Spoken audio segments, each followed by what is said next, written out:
Nada es casual.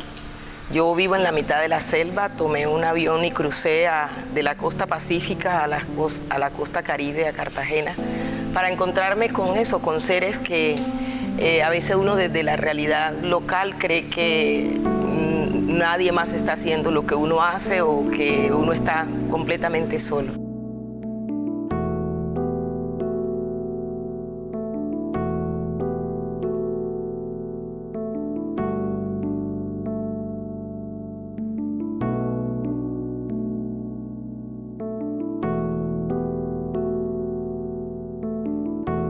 Aspen Colombia es una iniciativa para traer las posibilidades de conversación y de diálogo profundo que necesitamos tener para construir en medio de la diversidad, en medio de diferencias, en medio de esta pluralidad que tenemos en Colombia. En Aspen Foundation y en la iniciativa Aspen Colombia se aprende a dialogar y dentro del diálogo se aprende a escuchar.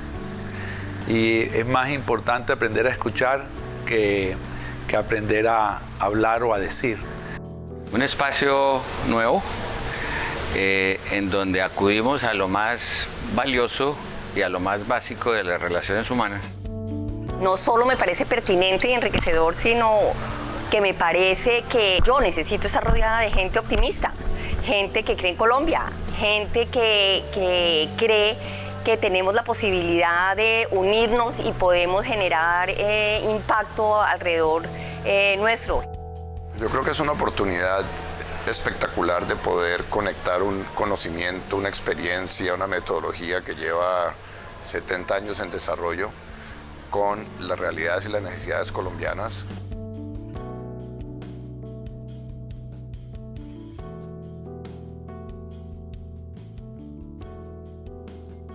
Colombia en particular, un país tan polarizado, donde todo el mundo tiene opiniones tan tajantes, estos espacios de conversación, de conocimiento, de entendimiento, de exploración conjunta sobre cómo vamos a abordar temas cruciales para el desarrollo de la sociedad, para una sociedad más equitativa, para una sociedad, digamos, donde todos queremos que cuando vengan las próximas generaciones sea un país mejor y podemos entregar un país mejor.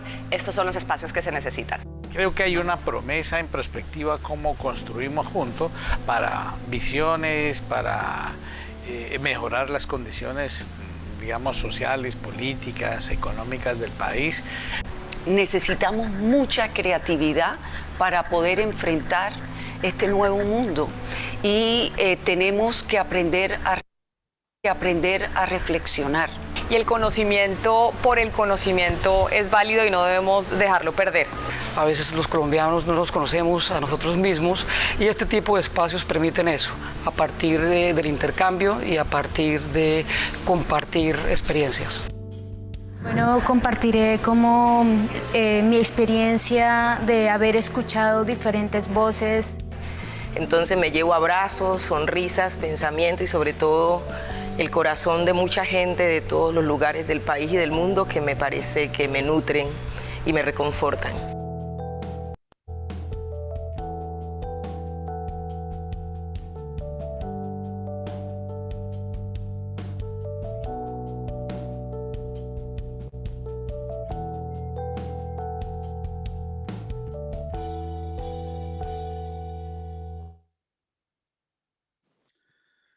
Buenos días y bienvenidos al conversatorio Reinventando el Futuro, oportunidades y retos de la pandemia.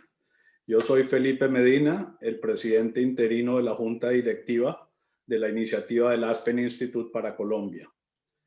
Los invito a visitar el sitio web aspencolombia.org para conocer en más detalle los objetivos y actividades de la organización. Antes de empezar el conversatorio, quiero aprovechar a presentarles a Pablo Navas, el primer director ejecutivo de la iniciativa del Aspen Institute para Colombia. Pablo es alguien que todos conocemos y respetamos. Su experiencia trabajando en el mundo académico, la sociedad civil y el sector privado promoviendo la construcción de una buena sociedad es muy relevante para las futuras actividades de la organización. Pablo, bienvenido. Muchas gracias, Felipe. Hoy no me vinieron a oír hablar a mí, o sea que espero que sea menos de un minuto. Pero tal vez una introducción de lo que ha venido haciendo el Aspen Institute en Estados Unidos, como decía Luis, desde hace más de 70 años y que ahora tiene presencia en más de 12 países, sin duda es de enorme pertinencia para lo que está pasando en Colombia hoy. Es una organización comprometida con lo más básico, que es buscar una sociedad más libre, más justa, más equitativa, y una organización que busque eso tiene que ser bienvenida en Colombia de hoy. Como se oyó en el video, Aspen ha desarrollado mecanismos, casi que se llama el método de Aspen, para estimular un diálogo plural, equilibrado, de distintos asuntos de interés general, entre personas que además aspiran a que ese diálogo lleve alguna acción. Todo orientado a que todos pongamos un grano de arena hacia una cultura de diálogo y a la creación de una comunidad de personas dispuestas a potenciar un debate y reflexión alrededor de algunos elementos fundamentales de nuestra sociedad. Creo que buscamos mecanismos para contribuir a recuperar la calidad moral, los valores básicos, tolerancia, respeto, solidaridad, integridad, confianza, y que nos permitan confiar más en el uno con el otro y evitar, como también se mencionó, evitar las polarizaciones que hay alrededor de ideas, temas y personas, a que ojalá eso se amplíe y no se disminuya. Por eso cuando me invitaron a ser parte de esta iniciativa y me dijeron lo que quería hacer Aspen, que quedó claro en el video, pues acepté con mucho gusto y con mucho entusiasmo. O sea que espero que el año entrante sea muy activo. Muchas de las personas que están aquí los llamaré a pedirles ayuda y orientación. Y mientras eso pasa, simplemente expreso mi complacencia de hacerlo. Me siento muy afortunado de estar aquí hoy. Y paso entonces la palabra a Catalina Crane, quien la verdad no necesita presentación, quien será la persona encargada de moderar este diálogo entre tres excelentes panelistas, con un título muy retador que es Reinventando el Futuro. Entonces, Cata, por favor, sigue tú adelante. Bueno, muy buenos días a todos los que están aquí hoy reunidos con este maravilloso panel. Voy a empezar por decir algo muy obvio. Creo que ninguno de los que estamos hoy reunidos aquí nos esperábamos esta pandemia. Nadie había pensado, salvo algunos muy informados, que de pronto aquí tenemos algunos que sí la veían como una posibilidad, pero es algo que es totalmente inédito, que no lo hemos vivido ni sufrido. Es algo de una magnitud increíble, a la que se le puede aplicar el calificativo de global en su acepción más literal posible. Esto es algo totalmente global y que de alguna manera va a redefinir la historia, la va a cambiar. Algunos dicen que tal vez solo la va a acelerar, pero creo que ninguno podemos decir que vamos a volver a la normalidad entendida como éramos antes. Algo nos va a cambiar a todos. Entonces, vamos a empezar a preguntarle a nuestros panelistas, uno por uno, cómo nos ha cambiado esta vivencia que han tenido durante este año, esta pandemia, cómo los ha hecho cambiar personalmente y desde el punto de vista de su profesión. Vamos a empezar por José Antonio. José Antonio Campo, pues no necesita mucha presentación, es hoy en día profesor de Columbia, un economista de los más reconocidos en Colombia, ha sido ministro de Estado varias veces, director del Banco de la República, entonces nos puede hablar desde ese punto de vista de la economía y la política pública. José Antonio, entonces te dejo a ti 5 minutos, les pido disciplina para no tener que interrumpir y continuamos después con Miguel y después con Gabriel. Bueno, muchas gracias. Encantado de estar en este panel. Muchas gracias, Catalina, por la presentación. Además, debo saludar muy especialmente a Pablo Navas, con quien obviamente trabajé cuando era rector de la Universidad de los Andes y dado que, bueno, yo sigo siendo también profesor de la Universidad de los Andes, que es donde dicto clases las vacaciones y cuando estaba en el Banco de la República durante el semestre. Bueno, la pandemia en realidad ha generado, yo diría, elementos positivos y negativos sobre la vida de uno. Digamos, positivos. En primer lugar, pues la convivencia con la pareja, con mi esposa, que ha resultado pues una convivencia muy positiva. Pero digamos, el terreno negativo, pues muchas menos oportunidades personales de ver a los amigos, de sentarse con ellos a charlar, aunque ya con el tiempo uno los ve por lo menos uno por uno y tiene la oportunidad pues de ver también sus experiencias. En el terreno profesional, pues ha tenido, yo diría, un elemento negativo, y es que pues uno disfruta viendo los colegas, y en el caso mío disfruto viendo los estudiantes en persona, que es una experiencia pues que se ha perdido por ahora y que espero que regrese más pronto que tarde. Digamos, es un poco frustrante, digamos, por ejemplo, yo que soy profesor de la Universidad de Columbia, digamos, ir a mi oficina y virtualmente no encontrar a nadie o sin mucho un colega.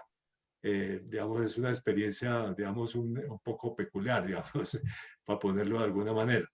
Pero bueno, pero por otra parte, digamos, como experiencias positivas, yo diría que la capacidad de participar en múltiples foros a través de estos medios virtuales, o sea, esto ha sido una innovación muy importante.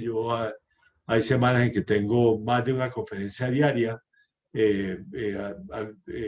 algunas obviamente en Colombia, pero otras a nivel internacional. Digamos, la semana pasada, por ejemplo, la última fue la OCDE, a ponerle un ejemplo concreto, pero una conjunta de CEPAR con FLAR. En fin, múltiples conferencias, y creo que la posibilidad de intercambiar, incluso de escuchar personas que están regadas por el mundo en esas conferencias, es una experiencia interesante. Y desde el punto de vista, digamos, productivo, yo digo, este es uno de los años más productivos de mi vida escribiendo. Escribiendo, por una parte, por ejemplo, nunca había escrito más columnas de opinión, algunas en diarios colombianos, pero también en diarios internacionales, sobre distintos temas. Por ejemplo, yo estoy muy activo en el debate sobre cooperación tributaria e internacional, y sobre el manejo financiero de la crisis por parte de los organismos internacionales. Son temas de los cuales he escrito varias columnas de opinión de toda naturaleza, y obviamente sobre el debate colombiano en materia, digamos, de reactivación, pues de crisis, de posibilidades de reactivación de los problemas de empleo. Entonces hay muchas, y por otra parte, mucho trabajo académico de toda naturaleza, ¿no? Y bueno, hablando aquí en la preparación con Catalina, yo le resalté, por ejemplo, uno de ellos, a los cuales me voy a referir más adelante, que es un análisis de esta crisis en términos históricos. O sea, comparando esta crisis en materia económica y social que con otras, con todas las crisis que ha tenido América Latina desde los años 30 del siglo pasado, o sea, de la Gran Depresión. Y eso es, pues, fue un trabajo muy interesante, al cual además he podido, digamos, combinar esa doble trabajo intelectual que de hecho heredé del que fue mi gran maestro, que fue el profesor Carlos Díaz Alejandro, mi director de tesis, mi profesor de Historia Económica Latinoamericana, de combinar economía con historia económica. Y eso ha sido pues un trabajo muy satisfactorio a lo largo de la vida. Este fue un ensayo muy particular en que de hecho yo aprendí y creo que descubrí una cantidad de cosas interesantes. Pero paro aquí por ahora. Muchas gracias, Catalina. Gracias, José Antonio. Muy bien. Entonces, Miguel, la misma pregunta. ¿Cómo te ha cambiado este episodio? Buenos días, Cata, y muchas gracias, Felipe, Felipe Medina, Luis Gallo y Pablo por su amable invitación. A todos ustedes, muchos de ustedes son amigos cercanos y coequiperos de esta pandemia. Voy a empezar también como en la parte personal y a diferencia de lo que comentó José Antonio, la parte personal de relación de pareja, yo diría que esa fue la que sacrifiqué para poder estar más bien al frente de los 25,000 empleados y los más de 14 millones de clientes que tenemos. Y obviamente apoyando todos los esfuerzos del gobierno para mejorarlos. Entonces, ellos fueron los que más sufrieron. En tema profesional, muchos aprendizajes. Entonces, voy a compartir con ustedes algunos. Lo primero es que hay que apoyar la gente que trabaja con nosotros. Nosotros entendimos rápidamente que esta incertidumbre hace que la gente no responda, no sabe qué hacer con los clientes. Entonces, lo primero que les dijimos es ninguno va a perder el empleo. Somos casi 25,000 empleados, 20,000 en Colombia. Lo segundo es que la innovación ya no tenía esos formalismos de protocolos, sino que necesitábamos acelerarla, ya no teníamos que andar a 100 kilómetros por hora, sino a 300, y logramos hacer, por ejemplo, 100 innovaciones en los primeros 100 días.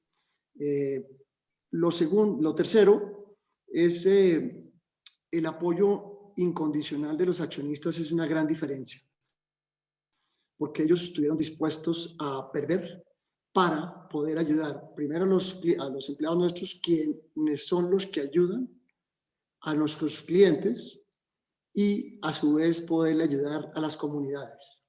Por mucho que estemos perdiendo dinero o no teniendo utilidades, el apoyo a la comunidad es inmenso. Cuarto, apoyar al gobierno desinteresadamente. Como pueden ver ustedes, cuando uno compra inicialmente compraba un tapabocas antes de la pandemia en, no sé, 100 pesos. Llegó momentos de la pandemia que pudo haber valido 10,000 pesos un tapabocas. Y por lo mismo pudimos haber hecho en diferentes áreas nosotros cobrado más netamente por el desespero, y al revés. En los momentos difíciles es cuando uno más noble y humilde tiene que ser. Y pusimos todas nuestras plataformas gratis a disposición del gobierno y también para todos los clientes, y empezamos a hacer todo tipo de cosas gratis. Nos tocó reinventarnos y apoyar 2 millones de clientes en menos de 2 semanas. Que nos lleva a decir un quinto aprendizaje: estar preparados.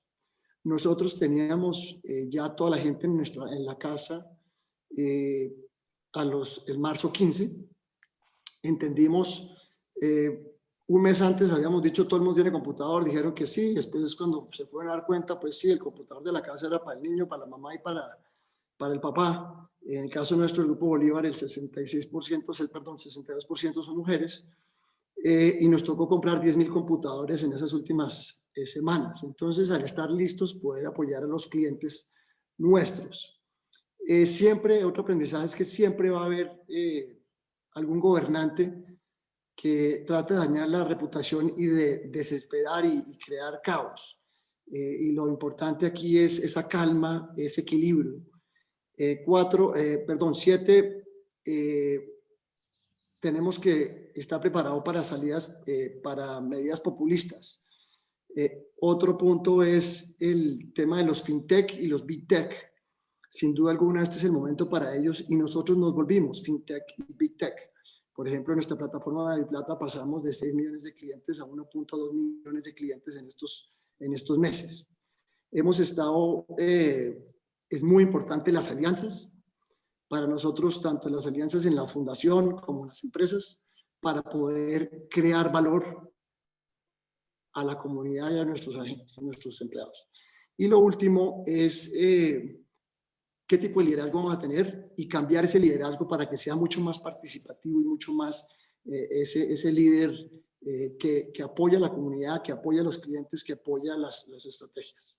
Entonces, ahí termino. Muchas gracias. Bueno, Miguel, muchas gracias. Entonces, le doy paso ahora a Gabriel Jaramillo.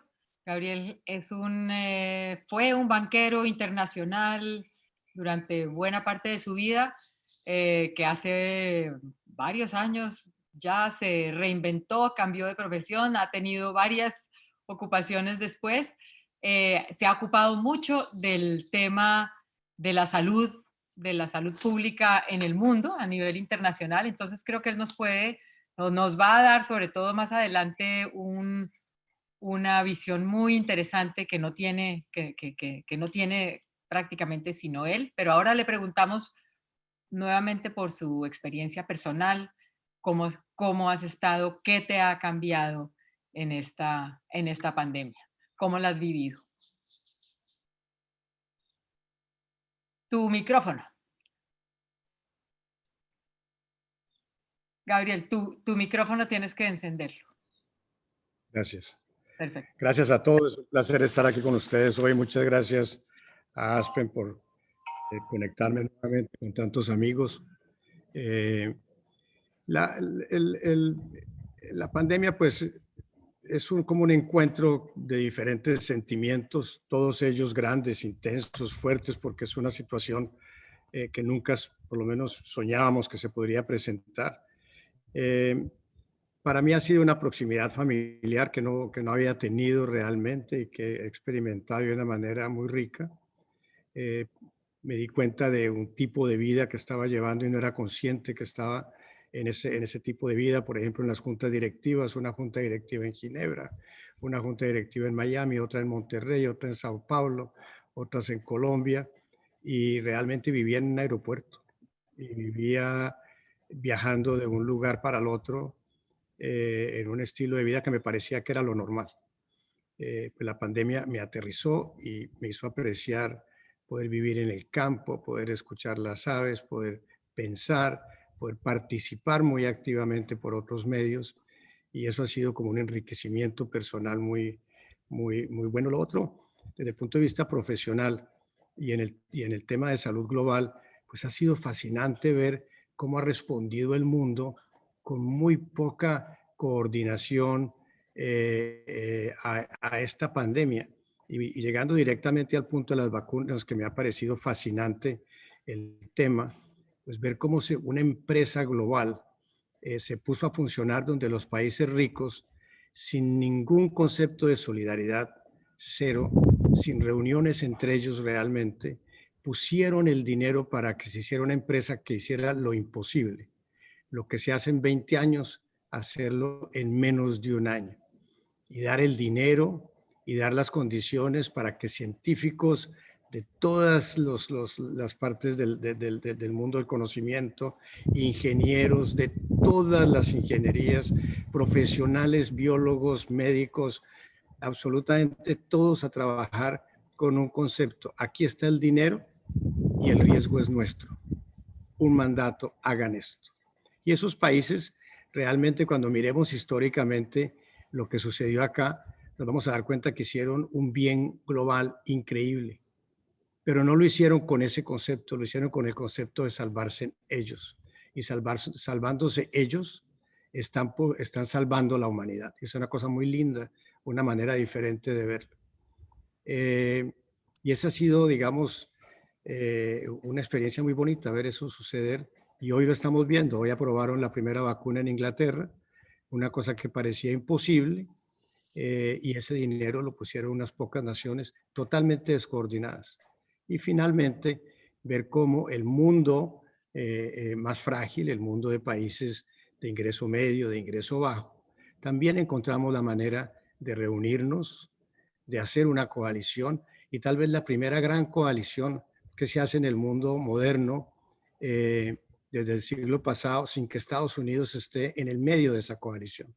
Entonces, sin Estados Unidos queriendo, el mundo se organizó y ya está solucionando también su propio problema con un proceso multilateral sin los grandes ejes llevándolo a cabo.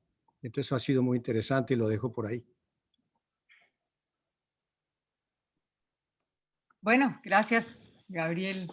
Es un punto de vista interesantísimo que ninguno podemos ver tan claramente como tú. Voy a hacerle entonces una pregunta a José Antonio. Cuando me contabas lo que habías hecho en todo este tiempo tan productivo en términos académicos y profesionales, me hablabas, como dijiste, de este trabajo histórico que habías hecho sobre las crisis en Latinoamérica, sobre la pandemia comparada con las crisis históricas que ha sufrido Latinoamérica y cómo se comparaba favorable y desfavorablemente con estas crisis anteriores. ¿Por qué nos cuentas un poco sobre eso para entender, para tener como otra perspectiva de cómo es que nos va a pegar esto, cómo vamos a poder salir de ella? Muchos lo vemos como tal vez la peor crisis que ha sufrido por lo menos nuestro país históricamente, pero tal vez estamos perdiendo una perspectiva de otras cosas que han pasado antes y que nos pueden dar lecciones para esta situación tan única. Sí, sí, Catalina, a ver, entonces yo te contaba que en este ensayo yo hice un análisis de las crisis económicas desde 1900, desde comienzos del siglo XX. Eliminé una que fue una que se dio al comienzo de la Primera Guerra Mundial, porque fue muy localizada en el Cono Sur, o sea, en Argentina, Chile y Uruguay. Pero las otras son, digamos, con esta en realidad estamos en 5 crisis.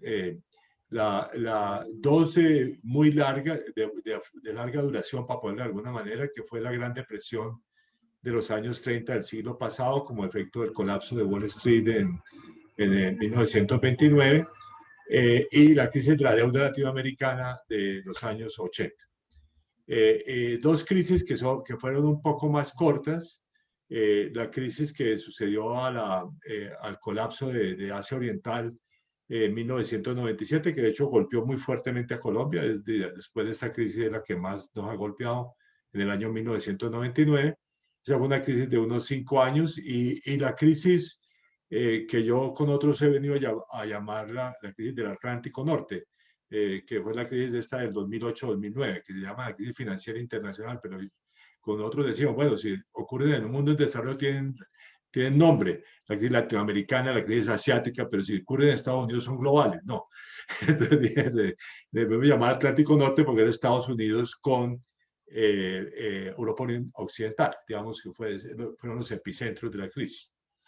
Bueno, visto en ese contexto, lo que yo concluyo comparando crisis es que esta curiosamente, en términos de los choques internacionales, es menos severa.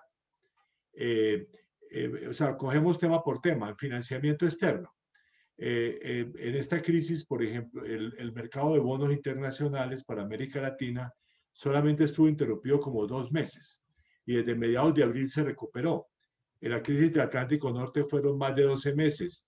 En la crisis asiática fueron 5 años. En la crisis latinoamericana de la deuda fueron 8 años. Y bueno, si vamos a la Gran Depresión, el colapso del sistema financiero internacional duró décadas. Entonces, digamos, ahí, digamos, es mucho menos severa. Y por eso Colombia, por ejemplo, pudo emitir un bono a comienzos de junio a 11 años un poco más del 3% anual y a 30 años como al 3.5%, o sea, condiciones muy favorables, ¿no?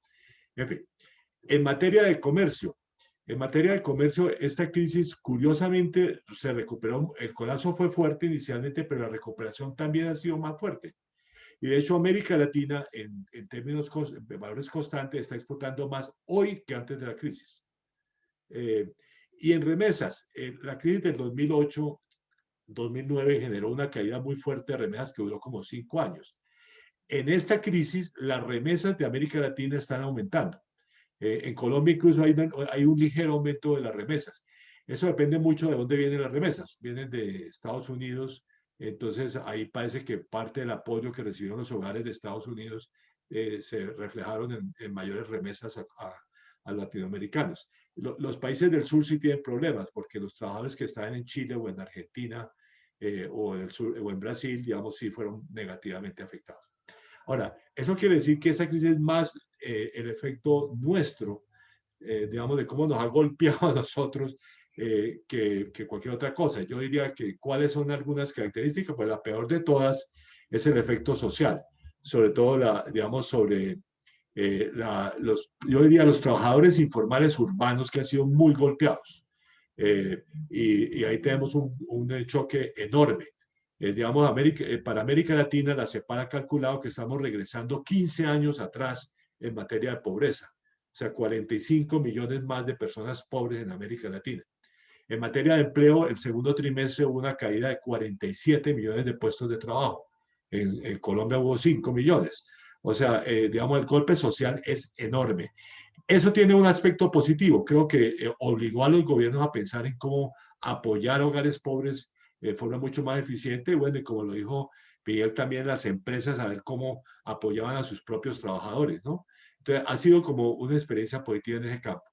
En materia económica, esta es la peor crisis de la historia, de acuerdo con todas las estimaciones. La pregunta es cómo vamos a salir, pero yo en esa materia anoto una cosa que es interesante.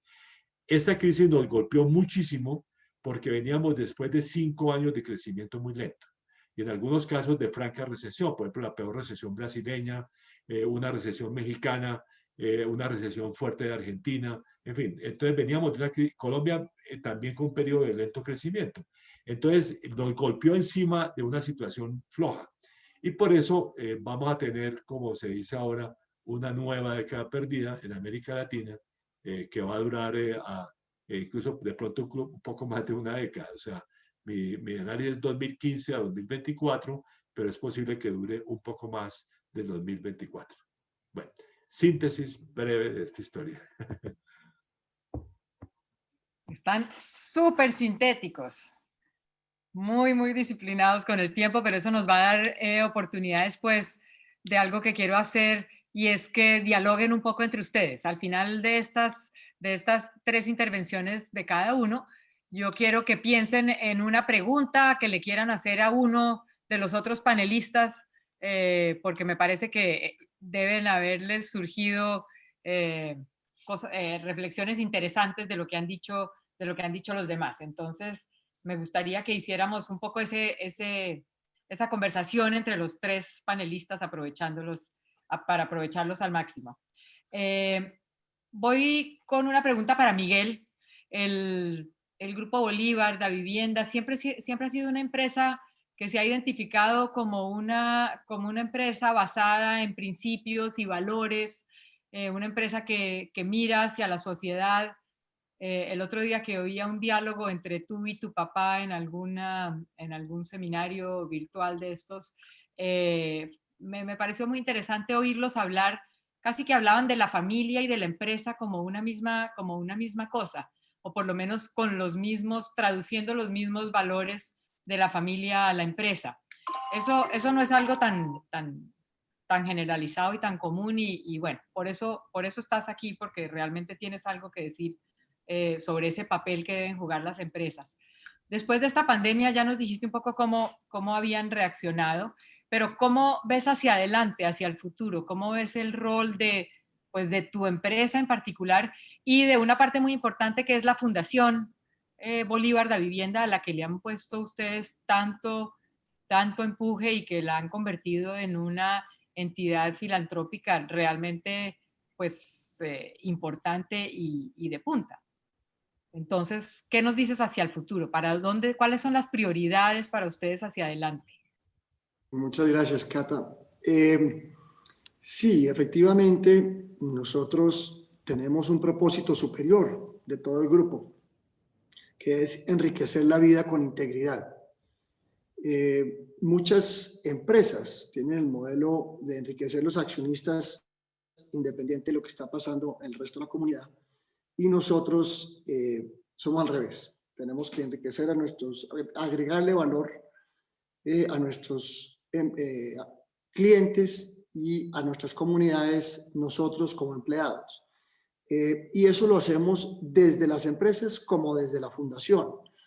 La Fundación Bolívar La Vivienda es una fundación que promueve muchas a través de alianzas con otras fundaciones que aquí están presentes hoy, precisamente, y no nos enamoramos de nuestra idea, sino que conjuntamente ayudamos a diferentes sectores, porque sin duda alguna, divididos hacemos cosas, pero unidos hacemos más. Desde las empresas, Seguro Bolívar, La Vivienda, la constructora Bolívar, también hemos entendido que es importante agregar valor permanentemente a la sociedad. Entonces te doy un ejemplo. Por ejemplo, ya no producimos plataformas para los clientes de las diferentes empresas del grupo, sino para Colombia. Uno de ellos que ya mencioné es DaviPlata, que es esa forma de transferir dinero, pero es una comunidad, pero es un ecosistema, y eso pues es para todos los formales e informales, los bancarizados y no bancarizados, y es gratis. Lo otro, por ejemplo, es una plataforma que llamamos Doctor Aquí. Doctor Aquí es una plataforma de salud. En el mundo la manera de atender a los clientes que necesitan salud cambió por el resto de la vida. Y esta plataforma nuestra, parecida a otras que han aparecido en otros países, es que la gente puede hacer una consulta desde la casa de algo que les haya pasado, se quemaron, se cayeron, un montón de cosas. Y el médico tratante, por un precio muy barato, el médico tratando pues lo direcciona a un hospital, un salón de emergencias y pide la cita y hace todo ese trabajo en vez de gastar la gente un jurgo de tiempo en ese tipo de cosas. A través de riesgos laborales también aprendimos que toca realmente entender mucho más los diferentes sectores para poderlos potenciar, porque los riesgos en estos tipos de pandemias pues son diferentes y lo que vienen ahora con las inundaciones y las sequías es cómo nosotros podemos contribuir con estas grandes fluctuaciones de todo lo que tenemos en el medio ambiente. El riesgo del medio ambiente es un riesgo enorme que se nos viene. De esto sabe mucho Gabriel, el tema de alimentación. Si vienen las sequías y las inundaciones, pues afecta mucho este tema.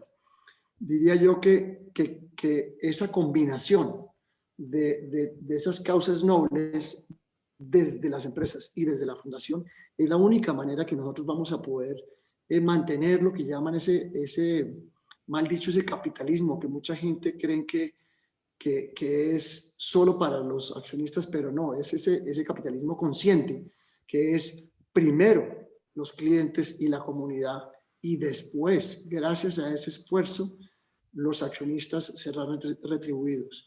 Hemos encontrado en nuestras empresas que nuestros empleados están encantados con esta idea de ser líderes transformadores, y entonces eso es lo que venimos haciendo.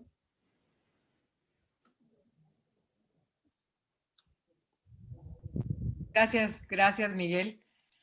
Y Gabriel, ahora yo pensaba que ya nos contaste un poco todo el esfuerzo global que se hizo para llegar a esta hazaña que fue tener una vacuna en este tiempo récord.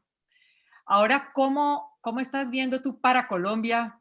Ya que vemos esta salida, es un poquito esta luz al final del túnel, ¿cómo estás viendo tú las cosas para Colombia? ¿Cómo nos vamos a organizar para esta vacuna? ¿La vacuna sí va a ser la salida de nuestra, para lograr normalizar la situación en términos de salud? ¿Cómo ves que va a suceder esto en Colombia? ¿Cuáles son los tiempos? La pregunta del millón es ¿cuándo vamos a volver a la normalidad en temas de salud, por lo menos? Entonces, ¿qué nos puedes decir sobre eso? Gracias, Catarina. Predecir el futuro es bien difícil y predecirlo a corto plazo es más difícil. Sin embargo, es la pregunta de todo el mundo. ¿Cuándo? Pues ya tenemos una vacuna, entonces ya no tenemos que hablar en términos médicos, en términos de pandemia especializada, porque ya los temas de aquí para adelante es cómo vacunar la población y cuándo poder vacunar esa población. Ya es un tema diferente. Yo tuve la oportunidad de manejar una acción global sobre 3 pandemias, las más fuertes y las que causan más muertes, que son el SIDA, la tuberculosis y la malaria, como director del Fondo Global para la lucha contra esas 3 pandemias. Y esta pandemia es diferente a esas en el sentido de que en esas todavía no hay vacuna. Y en esta tenemos la esperanza de tener una vacuna durante la pandemia. Eso nunca existe, nunca hemos tenido esa posibilidad. En el maletín de herramientas no hemos tenido la vacuna para trabajar con ella durante la lucha y el control de la pandemia. Entonces, eso hace que realmente estemos en una situación pues muy positiva, muy optimista. Después viene el tema de cuándo, y el tema de cuándo se está volviendo un tema de meses. Y entonces se vuelve muy difícil, un tema de calendario de meses. Lo que está claro es que hay unos números que parecen ser contundentes. Los países ricos pusieron el dinero y a cambio se aseguraron las vacunas para ellos primero. Entonces, cuando uno ve los laboratorios que están anunciando la próxima aceptación de su vacuna, aprobación de su vacuna, también están anunciando la capacidad que tienen de producción. Y si uno suma los países que pusieron el dinero, pues entre ellos suman unos 850 millones de personas, entre Estados Unidos, Europa y la Gran Bretaña. Entonces, ellos van a necesitar 2 billones de vacunas, 2 vacunas por persona. Un 15% de las vacunas se quiebran, se pierden.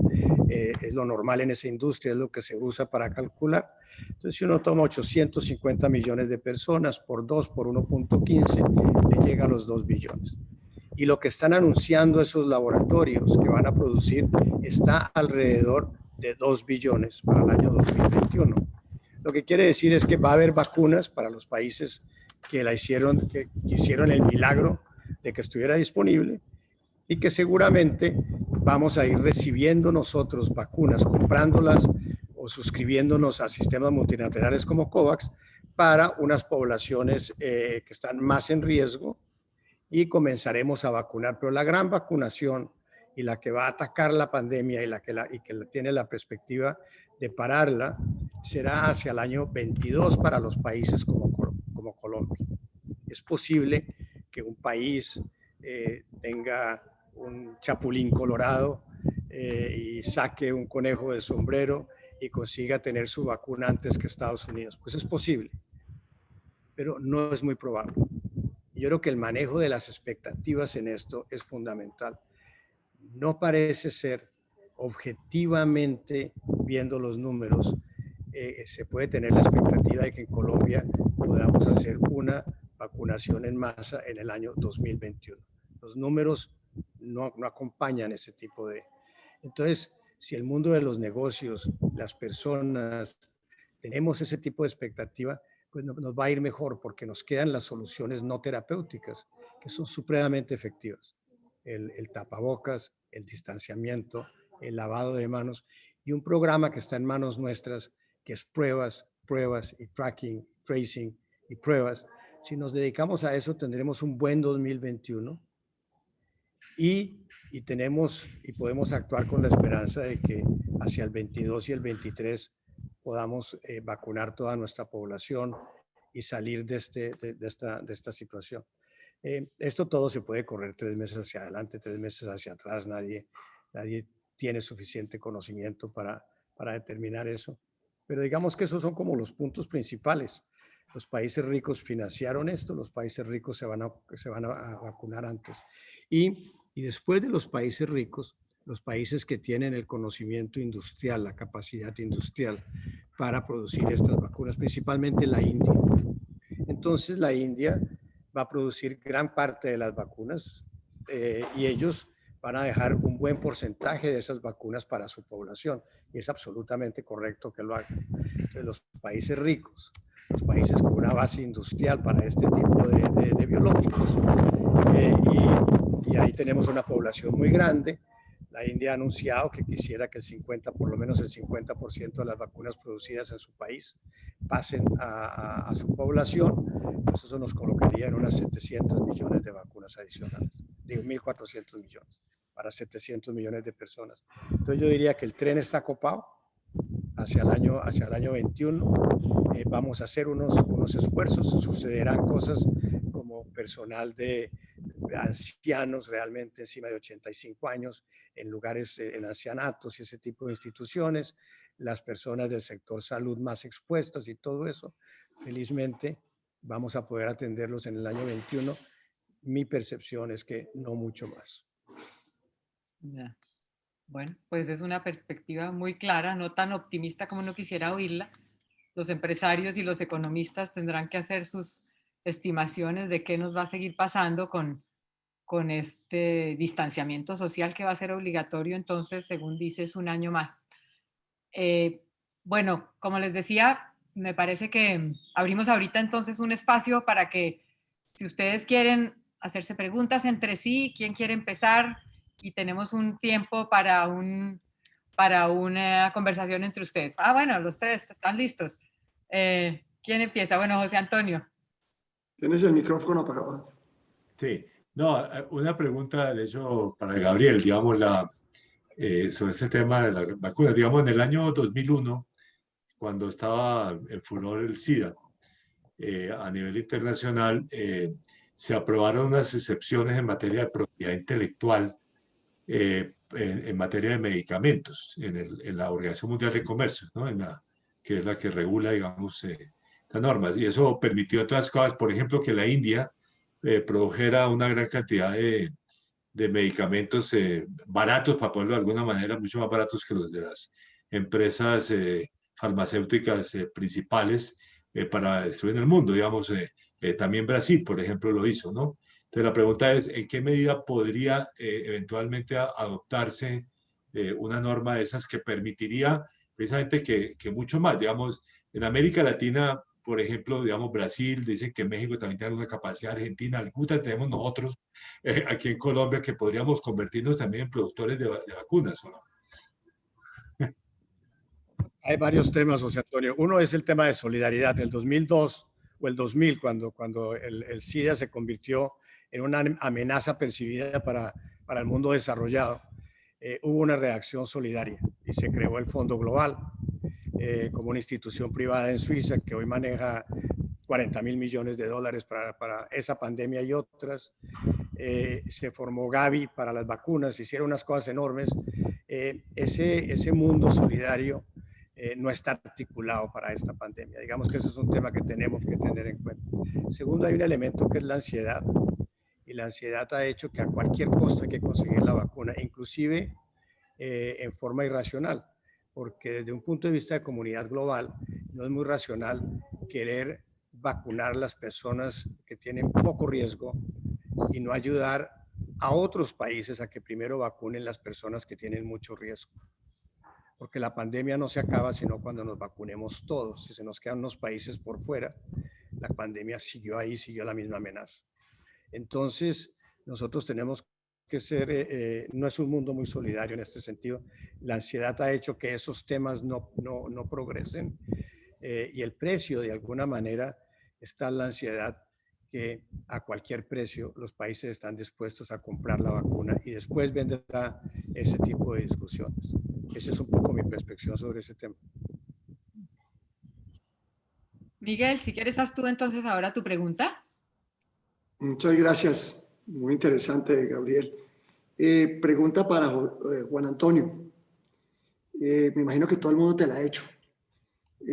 Tú comentaste en tu intervención que el problema más grande que tenemos fuera de salud realmente es el tema social y la pobreza aumentada y la informalidad aumentada. Que si tú pudieras darle un consejo a cualquier gobierno latinoamericano, incluyendo Colombia, ¿qué consejo le darías teniendo en cuenta que antes de la pandemia en Colombia 3.200 empresas pagaban el 67% de los impuestos de Colombia?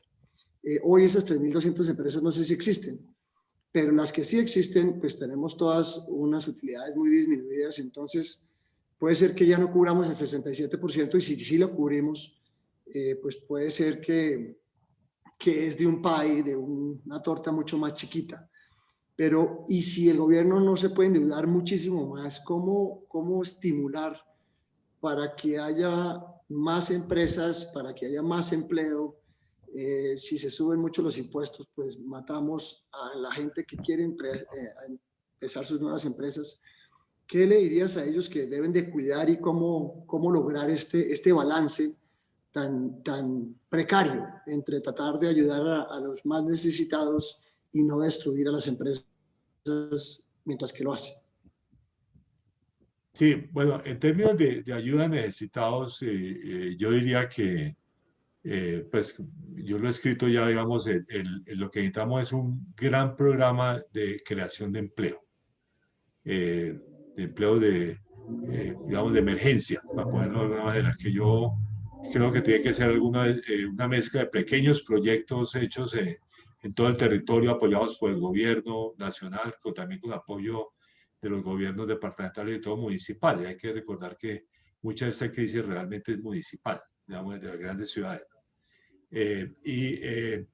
Combinado con algún subsidio a la creación de empleo, que yo curiosamente tengo una fórmula que, o sea, yo creo que para comenzar, el subsidio que está dando a la generación, al empleo actual, que son, vamos, 3 millones de personas, debe utilizarse para nuevos empleos. O sea, para esa plata están los nuevos empleos. Y segundo, de pronto combinarlo con un mecanismo que se me ocurre a mí que es parecido, que podría ser parecido al programa de vivienda, que se le da plata a la gente para que pague parte de la deuda. Entonces uno iba a través de Bancoldex, digamos, con apoyo obviamente de todo el sector financiero colombiano, un gran programa para financiar pequeñas empresas con créditos que sean parcialmente no reembolsables, no pagables, ¿no? De manera que creo que tendría la ventaja de que da el subsidio, porque el subsidio es solamente las empresas que generen empleo, y segundo, capitaliza la pequeña empresa. Entonces permite que mucha pequeña empresa vuelva a funcionar. Esa es como una idea. Ahora, por el otro lado, digamos, yo creo que ya el gobierno nacional reconoció que el déficit fiscal va a seguir siendo alto el año entrante. O sea, y que va a tener que financiarlo. Eso llama la atención sobre qué diablos vamos a inventarnos a nivel internacional el año entrante para apoyar economías emergentes y en desarrollo, digamos, para poder ayudar a la reactivación. Digamos, es un tema aparte, digamos. Pero, digamos, desde el punto de vista tributario, yo sí creo que hay que comenzar un debate a ver cómo se financia una mezcla yo digo, es una mezcla de reducir beneficios tributarios, que tenemos muchísimos en nuestra legislación, mezclado con algunos sectores que me parece que sí pueden pagar más impuestos. Yo soy partidario, por ejemplo, de un impuesto a las transacciones digitales, que son las grandes beneficiarias de esta crisis, ¿no? En fin, uno podría pensar, pero hay que repensar todo el sistema tributario, porque sí necesitamos, en Colombia necesitamos generar 2 o 3 puntos del PIB adicionales en impuestos en forma permanente. Entonces la pregunta es cómo se va a hacer. Eso te queda un debate, y yo creo totalmente de acuerdo, digamos, de no recargar demasiado la tributación a las empresas que sí pagan impuestos. Gabriel, ¿quieres hacer una pregunta? Y tengo varias, pero voy a empezar con José Antonio. A ver si alcanzamos a tomar una pregunta del público, que aquí tengo un par de preguntas, pero haz por favor tu pregunta. Perfecto, muchas gracias. José Antonio, en el Colombia, digamos, del futuro, saliendo de la crisis, el sector del agro, en mi opinión, es un sector que es importante, viendo a Colombia como un gigante dormido en términos de producción de su propia comida y de comida para otros.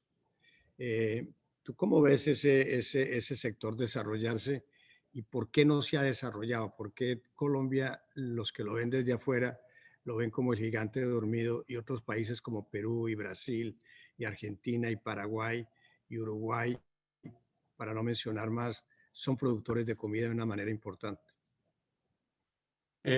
Bueno, a eso le dediqué todo un proyecto grande que hicimos conocer, la misión rural, como se le llamó, digamos, propuestas de todo tipo para el sector. Pero digamos, yo diría que hay una, digamos, tiene que haber propuestas de todo tipo. Para mí, una que de hecho va con la respuesta anterior, es una gran inversión en vías terciarias. Digamos, duplicar por lo menos la inversión en vías terciarias, que además son muy intensivas en empleo y en su mantenimiento. Le puede dar incluso hacerlo como lo hacía la Federación de Cafeteros antes, digamos, con las propias comunidades, digamos, que ellas se encarguen del mantenimiento de su carretera, ¿no?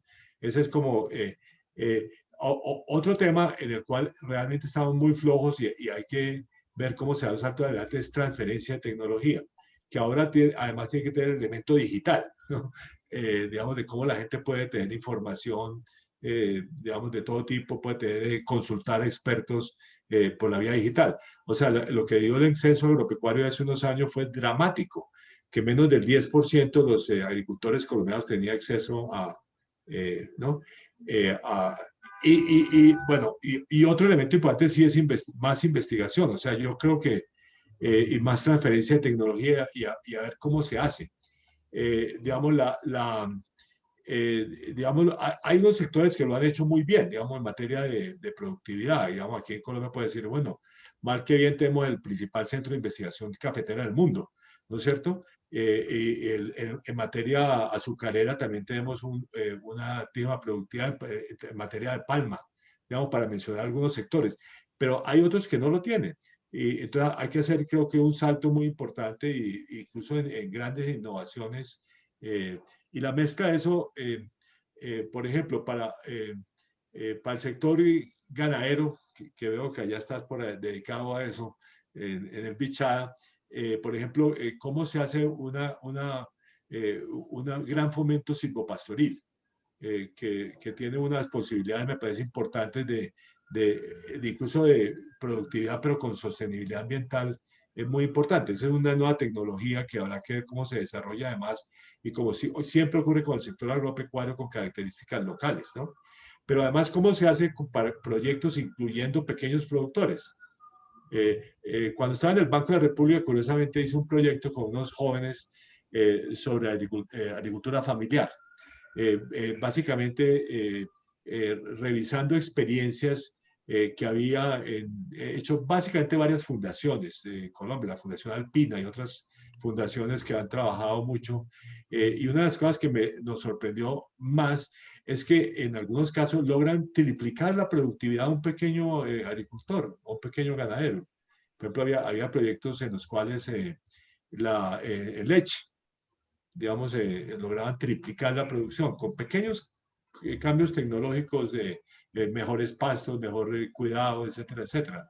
Y yo creo que hay que hacer un gran proyecto de diseminación de nuevas prácticas, pero digamos, hay un tema institucional que habrá que resolver. Lamento mucho que por ejemplo, en este gobierno no lo veo en el centro de atención, el tema tecnológico agropecuario o la transferencia de tecnología agropecuaria, no los veo en el centro de atención. Hay otros proyectos buenos que ha hecho este gobierno, lo de digamos, de comprar, la relación entre agricultor y comprador de sus productos, que me parece que ha sido un proyecto interesante, pero hay otras cosas que no las veo claramente en la agenda. En fin, algunos elementos. La misión rural fue un trabajo largo que hicimos, colaborativo, muy interesante. Gracias. Bueno, mil gracias. Yo creo que tenemos voy a hacer una pregunta, voy a tomar una pregunta del público para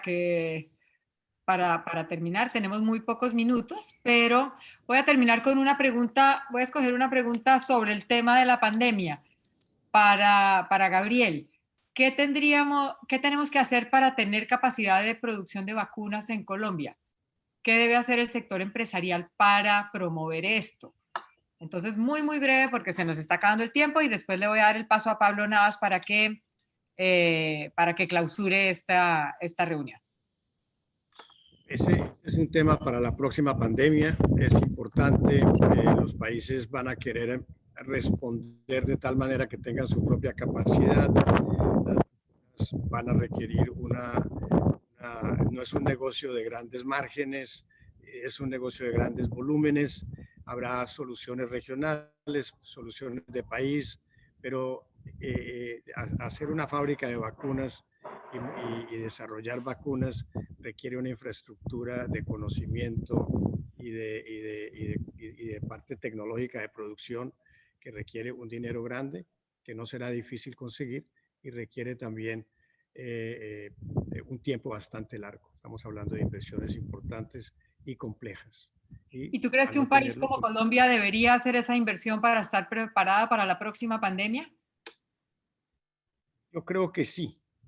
Yo creo que sí, porque la amenaza de vernos en un mundo no solidario, la vimos, la experimentamos, nos parecía que eso no era posible, que el mundo era más civilizado, y ahora resulta que estamos expuestos y entonces habrá que tener su propia seguridad básica y seguramente lo haremos. Y más adelante eso va a progresar a unas soluciones regionales de pronto. Bueno, entonces les agradezco a los 3 panelistas. Muchas gracias por los comentarios tan interesantes que nos dieron desde sus distintos puntos de vista. Creo que ha sido una hora muy interesante. Han estado súper disciplinados con el tiempo y pudimos terminar a tiempo para cumplir con la parte que teníamos. Y entonces ahora les paso a Pablo Navas para que nos despida. Pero primero un agradecimiento a nuestra excelente moderadora, de parte de... Con ustedes es muy fácil, así es muy fácil. Me sumo a esa Sí, yo voy a empezar por eso, agradecerle a Catalina, obviamente, y a los 3 excelentes panelistas, y a todos los cientos de participantes que nos acompañaron hoy. Personalmente lo disfruté enormemente, y espero que muy pronto, a principios del año, los estaré llamando a muchos de ustedes a oír sugerencias, solicitar su apoyo, y a invitarlos a actividades que espero que Aspen haga muy, muy pronto. A Felipe Medina, a Luis Gallo, muchas gracias, a Mariana y a Carolina que organizaron esto. Entonces, una buena tarde para todos y muchas, muchas gracias. Bueno, hasta luego. Qué gusto verlos.